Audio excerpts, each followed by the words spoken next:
nossa situação atualmente no Brasil, ela não é nada confortável. Vivemos um momento muito delicado. É crise para todo lado.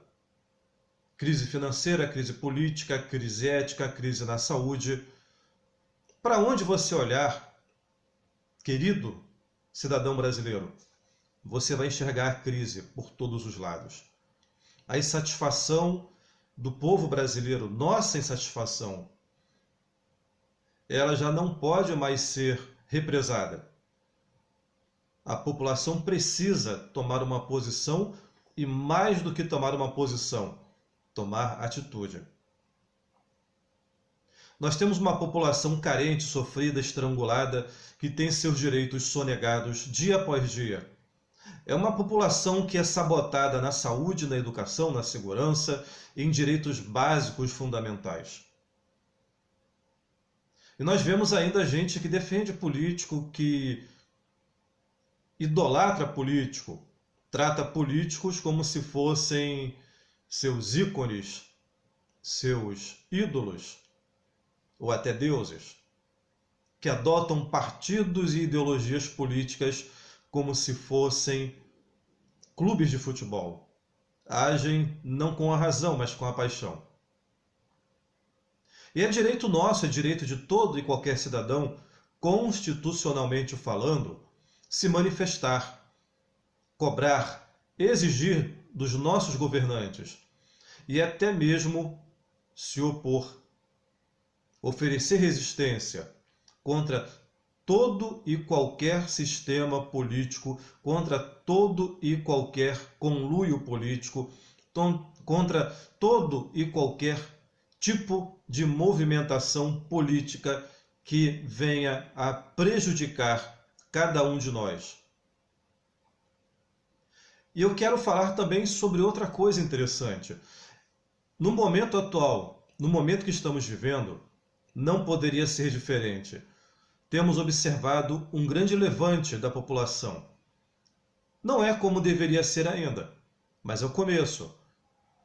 Vemos muita gente se manifestar através dos canais disponíveis, pela internet principalmente.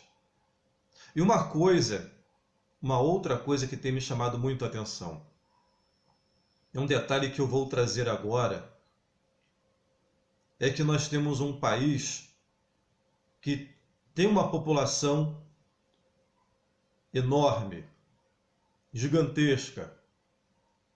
E nessa população nós temos hoje, no mínimo, 86% de cristãos. Mas aí você pode se indagar. O que é que você quer dizer com isso? Você primeiro fala de política, do momento delicado que vivemos, até aí tudo bem, e agora você vem falar sobre nossa população majoritariamente cristã, de pessoas que têm uma confissão religiosa cristã. E o que isso teria a ver? Eu quero chamar a atenção para um detalhe, uma incoerência gritante. Se por um lado eu acho positivo, acho muito válido, e não pode ser diferente, acho muito interessante e válido que a nossa população ela se manifeste. É direito da população. É um direito inalienável. É um direito legal, constitucional. Desde que não ultrapassemos os limites legais, não cometamos infrações, ilegalidades e nem crimes. Mas essa mesma população que se levanta e que reclama e se opõe contra governos e governantes, contra o sistema político, contra vereadores, prefeitos, deputados estaduais, governadores, deputados federais, senadores, presidente da República, essa mesma população, cuja maioria esmagadora é composta de cristãos, ela não se atenta para a incoerência em que vive, para o duplo pensar. Duas formas distintas de pensamento que são excludentes e que se chocam e são conflitantes. É um povo, é um segmento da população que alega seguir um livro que é inspirado, que é divino, que é infalível, que é uma regra de conduta e de vida. E é necessário que se tome uma posição em que se escolha qual caminho seguir. Eu digo isso, minha gente, porque eu vou lembrar a quem tenha esquecido e vou informar a quem não sabe, que deveria saber, por se tratar de alguém que segue ou diz seguir o tal livro, que neste mesmo livro infalível está registrado como lei máxima para quem nele acredita, um dos grandes absurdos que não pode ser levado a sério, dentre outros mais, que eu um dia ainda vou destacar.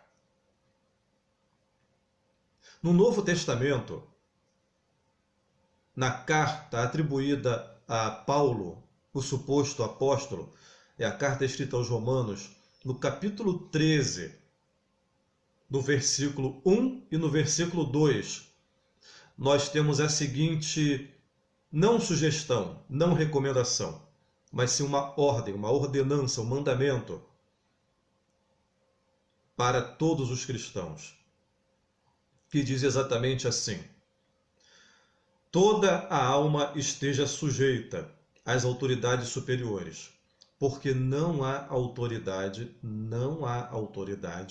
que não venha de Deus, e as que existem foram ordenadas por Deus. Por isso, quem resiste à autoridade resiste à ordenação de Deus. E os que resistem trarão sobre si mesmos a condenação. Você prestou muita atenção nessas palavras? É bom que preste atenção. Ela é recitada, repetida, declamada, declarada, é pregada, enfatizada por cristãos em todos os cantos. Então, se o cristão fosse coerente com aquilo que ele diz ser a lei máxima, uma regra máxima, proveniente de um Deus, uma regra que deve ser seguida, não pode ser negligenciada, essa mesma pessoa ela não poderia, em hipótese alguma, resistir a nenhuma autoridade. Eu quero avisar que a autoridade citada neste trecho da Bíblia não é uma autoridade espiritual. O texto em destaque referido aqui, ele está se referindo, está se direcionando a autoridades governamentais, autoridades políticas, inclusive magistrados, poderes constituídos sobre todos os cidadãos. Em algumas traduções, ao citar esta passagem bíblica, eu me utilizei da versão Almeida Revisada. Em outras versões, em português, onde se fala que toda alma esteja sujeita, algumas versões se referem à pessoa.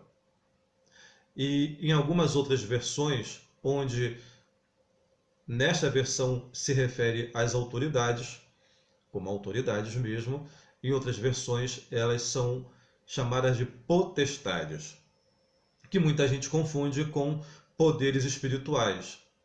Pelo menos não nessa passagem, não se refere a poderes espirituais.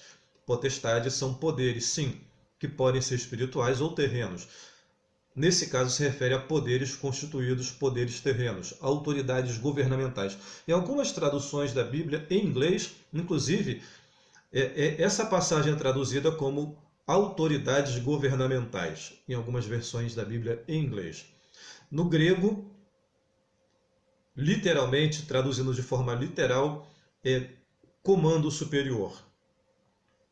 Dependendo da versão, logicamente, mas de uma forma geral, a ideia é essa. Então, para onde quer que você vá, a ideia vai ser sempre de autoridade governamental, poder constituído, poder superior. As autoridades que nós temos. E essa mesma Bíblia diz que não se pode resistir E quando fala em resistir, é no sentido de opor resistência. Não está falando de golpe, de usar de força, de usar de meios ilegais. Não, a simples resistência, o simples fato de alguém que acredita na Bíblia, que diz seguir a Bíblia, reclamar do governo, apoiar qualquer manifestação contra o governo, apoiar o impeachment de uma presidente, querer que um presidente seja preso, um governador, um vereador, seja lá o que for, dentro da lógica, da razão, dentro de um pensamento minimamente inteligente, isso é perfeitamente possível, porque nós temos hoje em nosso país políticos execráveis. Temos acima de nós como autoridades constituídas, como poderes constituídos, pessoas deploráveis, antiéticas, desonestas, criminosos. Então, é muito lógico, é muito inteligente, é muito razoável que você se mostre indignado contra tais pessoas. Agora, não é lógico, não é coerente que você adote essa postura como cidadão, ao mesmo tempo que defende um outro livro que muitos querem colocar acima da nossa Constituição. Livro este que diz que você não pode opor resistência. E aí fica para você, eu levanto a bola e deixo ela quicando na sua frente, para você escolher. Escolha. Para que lado você vai? Ou você segue o seu livro que você acha que é infalível e que te ensina algo tão ilógico, tão irracional, tão desprovido de inteligência, onde você é proibido de se opor, de oferecer resistência a governantes corruptos. Porque, segundo esse mesmo livro, esses governantes corruptos que surrupiam você, que batem sua carteira, eles foram colocados ali por Deus, segundo o livro, e por isso você tem que respeitá-los como autoridades constituídas pelo seu Deus. E pior do que isso, conforme eu li, o simples fato de você oferecer resistência a esses corruptos ladrões, você estará indo contra o seu próprio Deus e você estará trazendo sobre si mesmo condenação eterna. E aí? Como é que fica? Você que diz que esse livro é a sua regra, é a sua Constituição, é o seu manual, mas você não se comporta conforme ele manda. Ele não sugere, ele manda. Então por que você abre a boca para reclamar dos seus governantes? Por que você apoiou o impeachment? Por que você quer ver o presidente atual preso? Por que você comemora a prisão do ex-presidente? Por que você bate palmas quando o ex-governador ele vai preso? E por que você torce para que o atual governador seja preso também? Você não tem medo de atrair condenação sobre você? Ou você realmente não acredita naquilo que você diz que acredita? Eu prefiro ser um cidadão consciente. Consciente dos meus direitos. Continuar exigindo que todos os corruptos, todos aqueles que me roubam, todos aqueles que assassinam gente através de desvio de verba pública, eu prefiro continuar torcendo para que eles se deem muito mal. Eu prefiro continuar oferecendo resistência e me opondo a eles. Mas eu, diferente da maioria, eu não tenho duas palavras. Eu não tenho um duplo pensar. Sejamos coerentes. Continue na sua luta como cidadão. No combate ao mal que se alastra por esse país. Mas seja coerente, viu? Pensa nisso. Eu sou Rogério Lázaro. Este é o canal Mais Que Palavras. Paz para todos.